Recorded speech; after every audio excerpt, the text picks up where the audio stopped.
The Court of Appeal ruled that the privacy case does not need to go to a full trial, rejecting Associated Newspaper's attempt. There are concerns the judgment places the right to privacy over freedom of expression and public interest. In the latest stage of the legal battle between the Duchess and the publishers of the Daily Mail and Mail on Sunday, the Court of Appeal ruled that the matter did not warrant a full trial. The defense had been hoping for a trial, but judges said it was hard to see what evidence at trial would be presented that would alter the situation. The case concerns the publication of parts of the contents of a letter that Meghan had sent to her father, Thomas Markle, in August 2018, ahead of her marriage to Prince Harry. Extracts of the letter were then reproduced in 5 articles by the Mail on Sunday and Mail Online in February 2019. The Court of Appeal agreed with the initial ruling that it was the volume of the letter that had been reproduced was why the Mail on Sunday had broken the law. Matthew Dando, a media lawyer and partner at Wigan LLP, told Richard Palmer, Express Royal editor, "This is a troubling judgment which has very concerning consequences for freedom of expression." He added, "By preventing key evidence being heard regarding the preparation of the Duchess letter and its intended audience, the Court of Appeal has presumptively elevated the Duchess' privacy rights over matters of public interest and freedom of expression. This decision heightens concerns that privacy laws permit public figures selectively to determine what can be reported about them and manipulate the media narrative.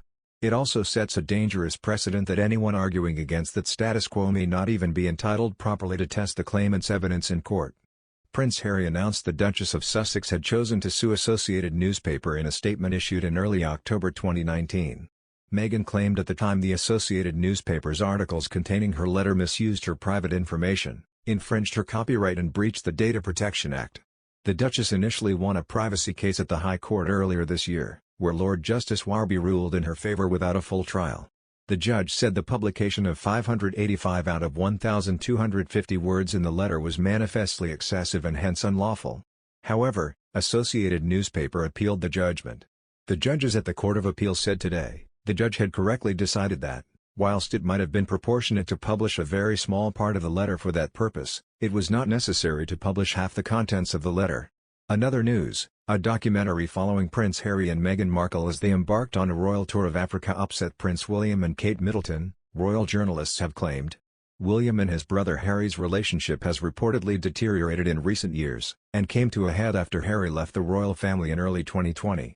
In an interview with U.S. chat show host Oprah, Harry claimed that William cannot escape the royal institution and accepted that he and his brother are on different paths.